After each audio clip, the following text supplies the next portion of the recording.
So I tried to film in my living room today, but there was some jackhammering going on outside, so I decided to film in here, and I apologize for the messy background. This is my boyfriend's side of the office. He's a draftsperson for an architectural millwork company, which means anything that's wooden in a house, he draws it.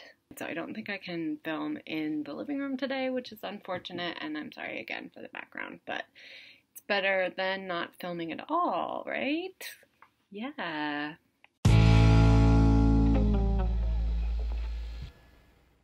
Welcome to my channel. I'm Emily Slow Fashion Rebel on Instagram, and I'm Emily Alice on Ravelry. So first of all, I wanted to say thank you so much to everybody who left a kind comment on my last YouTube video. I revealed some very personal information about myself at the end, which was really scary, but everybody who commented said something kind. It seemed like it resonated with a bunch of people, so I won't say any more about that, but I just wanted to say thank you so much. I really appreciate it. So I have a finished object this week. It's the Sparkling Cider Hat by Kristen Lair, which is now available for purchase on Ravelry. Kristen is the dyer behind Full and Fine Yarns. I work for her 2 days a week, so I test knit her pattern and I loved it.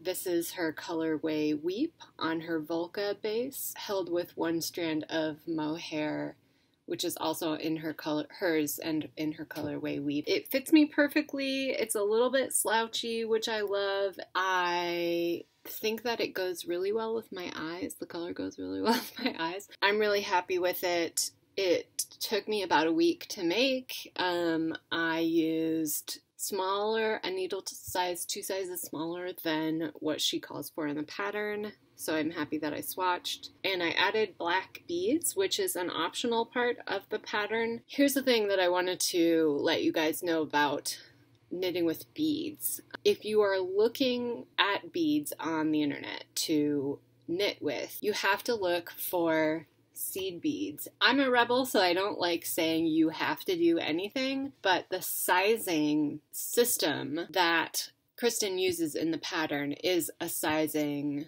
system that's specific to seed beads. What I did was, at first I was looking at, stone beads and like interesting looking beads, and the sizing system was really confusing me, and then I did a little bit more digging on the internet about just like knitting with beads in general, and I found out the sizing system that's commonly used is for seed beads, so I just ended up buying black seed beads and they worked out great. Fair warning if you decide to knit this hat or just like knit with beads in general. I have some progress on my Ochiello sweater to show you, which is pretty exciting, and I tried this on and it fits and I'm really happy with it, so I think I will get somewhere out of this. The yarn is Cascade Roslyn, and so I have knit one entire sleeve and the sleeve cuff, starting on the sleeve cuff, and I've also picked up for the other sleeve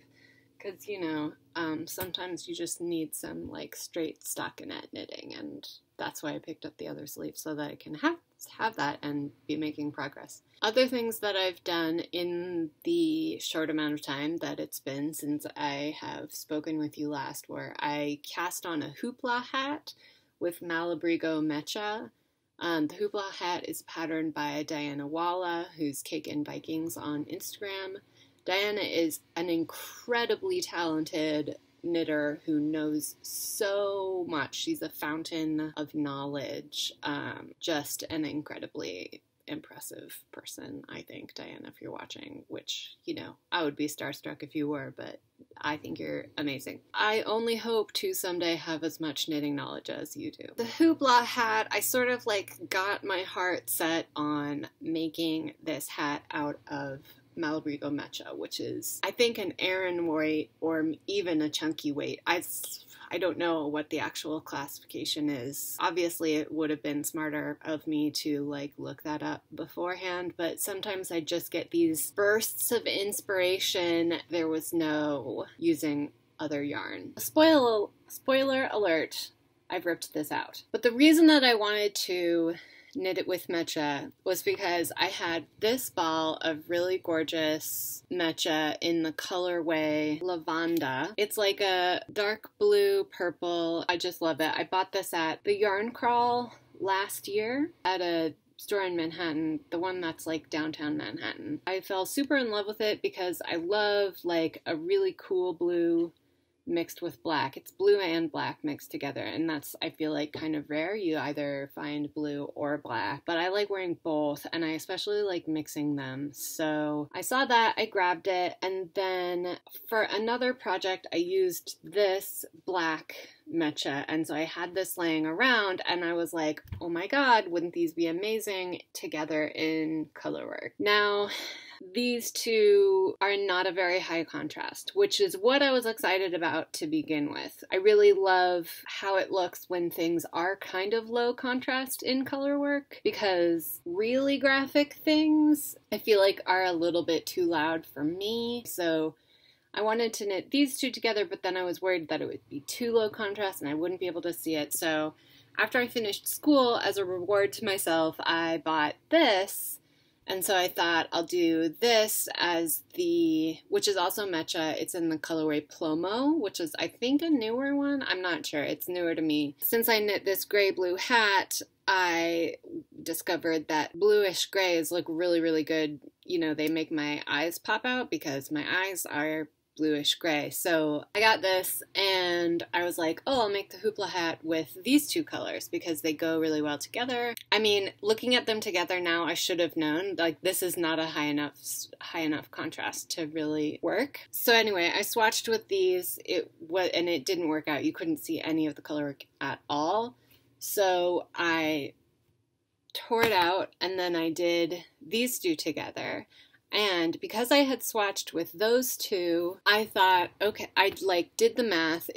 My gauge was of course much bigger than the hat pattern because the hoopla hat is a worsted weight pattern, but it was close enough to where if I knit the smallest size, according to the math that I did, I would get the medium size. And I, by mistake, was knitting this on a needle that was two sizes smaller than the hat pattern calls for. So I ended up knitting the brim on a size 2, which is like a size 2 for Aran weight yarn is crazy. And the thing is that the color work part fit, but the brim was way too loose.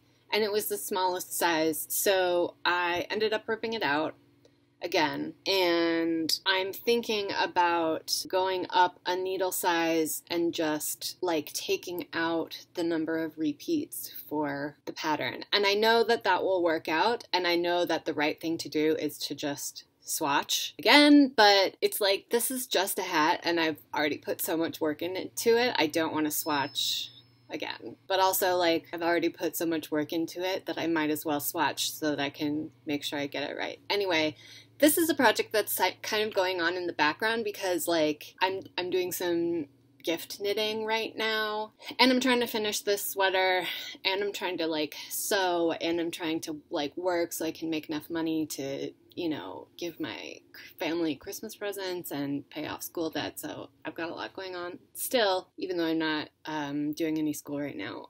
So I haven't had all that much time to dedicate to figuring this hat situation out. But at this point, I want it. And it looked really, really good the color work looked really, really good in this color combination. Which unfortunately means that I wasn't able to use this yarn. And this is the yarn that I originally wanted to use. So I have to figure out how to use this yarn. It's just like one of those beautiful single skeins that just ends up laying around in your stash forever. I also put a couple of squares on my Cozy Memories blanket. So this is how that looks right now. And again, I'm sorry you can't really see. You can see this kind of, but the picture quality isn't that great, and it will improve very soon. So anyway, yeah, that's all that's been going on with my knitting life so far. I have a sewing project that I can show you. This is the shirt number 1 by Sonia Phillip. who's 100 Acts of Sewing. So it looks just like yellow on the screen. This is a really interesting, like, unique color that is going to be really hard to show. It's a chartreuse. It's like a true chartreuse because it's really greeny, almost yellow. And what happened was with this, I had this in my stash. This was something that somebody gave me when I worked at B&J Fabrics. It was a leftover that my manager gave me. What happened was this, was that I was cutting it, because I taught a class on the 100 Acts of Sewing shirt number 1, so I had already done that pattern before, which meant that it was going to be an easy thing to do again, and I only had like 1.25 yards, and so I knew that I could get this shirt out of 1.25 yards.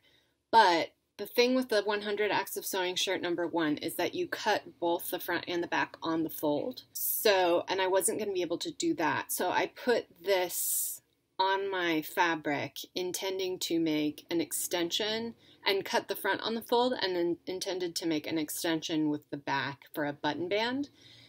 But then when I was cutting, like, I didn't mark the extension because I thought I would remember, but I didn't remember. So I ended up just cutting it at the center back and leaving no extra room. So this languished for quite some time because I couldn't figure out how to fix that problem. I cut an extra strip for the button band, but then it wasn't wide enough.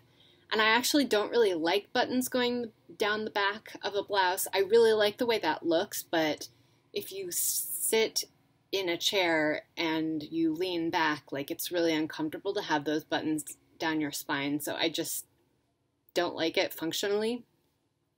So for the longest time, I couldn't figure out what to do. And I knew that if I took any width out of the back, I would have to take the same amount of width out of the front. Which the shirt number 1 is an oversized shirt, so I knew that I could theoretically do that, but I was a little worried that it would, like, not go well. And then this is a project that I started before I started school, and so there was those problems going on, and then I started school, and then the weather turned really quickly. So I was, like, frustrated. I didn't have enough time to do any sewing. Like, I did not have any free time this fall. It was crazy. Also, my sewing, I feel like I'm making excuses, but these are actually legitimate reasons, like problems that I had to solve that were standing in the way of me sewing. I've been really trying to, like, problem solve lately with, like, what keeps me from doing my sewing, because I like don't like not doing it, you know? I've been doing it for so long and I know so much about sewing that I feel like I should be more productive than I actually am.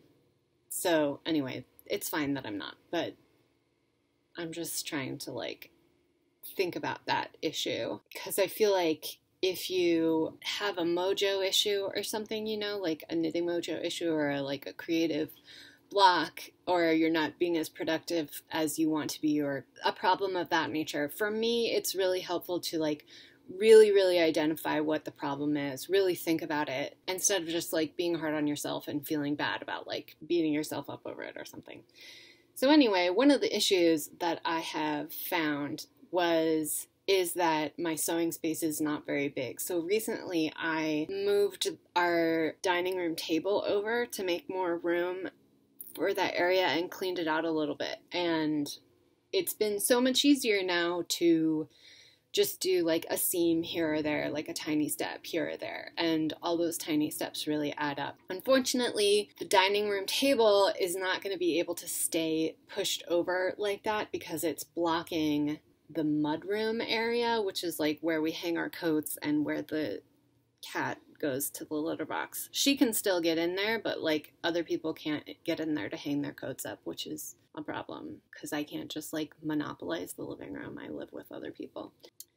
What was I going to say about this? So what happened with this? I'm sorry, I got really off track there. I'm so glad that I just tried to force myself to attack this problem because I solved it and I'm really happy with it.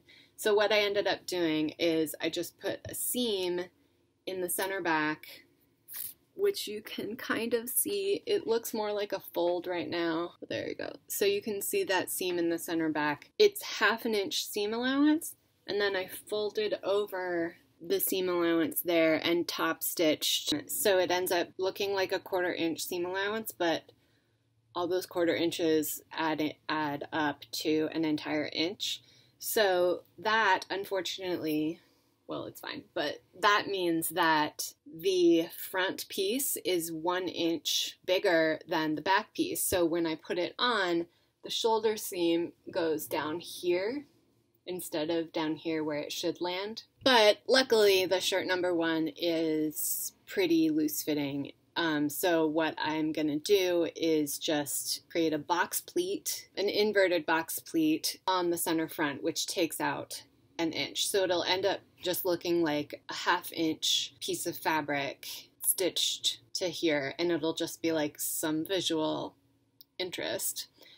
And then I'm gonna finish the neck, hopefully, and make it into a V-neck. Excuse me. One of the things that I don't like about this pattern is that she has you create your own neckline, and the thing about a neckline is that this part of your body, right above your breasts, if you're a woman, is concave, which, you know, means that it's like, this is a concave curve, this is a convex curve. So this part of your body is concave, which means that if you just cut a neckline out of like a regular top, it gapes here. So you have to pinch some of the fabric, some of the excess out of this neckline in order to get it to lay flat right here. So I'm a little bit concerned about that if I end up making a V-neck, because if you have a somewhat higher neckline, it's not a huge problem. But if you have a deep scooped neckline, which is kind of like what I like, it ends up being more of an issue. So we'll see. I mean, this is where I feel like I'm really happy that I have that knowledge, but I also would rather have a finished product and with a gaping neckline than an unfinished thing with a problem that I don't know how to solve. The thing is, I could, of course, just leave the neckline high and leave it circular, but I've been doing a lot of like searching for inspiration and cataloging of like images from the internet that are like styles that I think are suited to me, and I've discovered that I like a V-neck a lot more than I like a crew neck, which is what I'm wearing now, because it creates length visually and it's just a little bit edgier. It's not like I want cleavage. I don't know. I have big hair, so it's like I find that if something goes right up to here, it can make me look like fussy or wrapped up or something. So I just like need like this breathing space in my torso visually, and it makes me feel more relaxed. So I'll let you know how that goes. Hopefully I'm gonna make some progress on that pretty soon. The sewing pattern companies had Black Friday sales, so I like got into a little bit of trouble with some Black Friday sales, but I want to get sewing, so that'll help. But that's all I have to say. It was really nice chatting with you, and I'll see you again soon. Bye!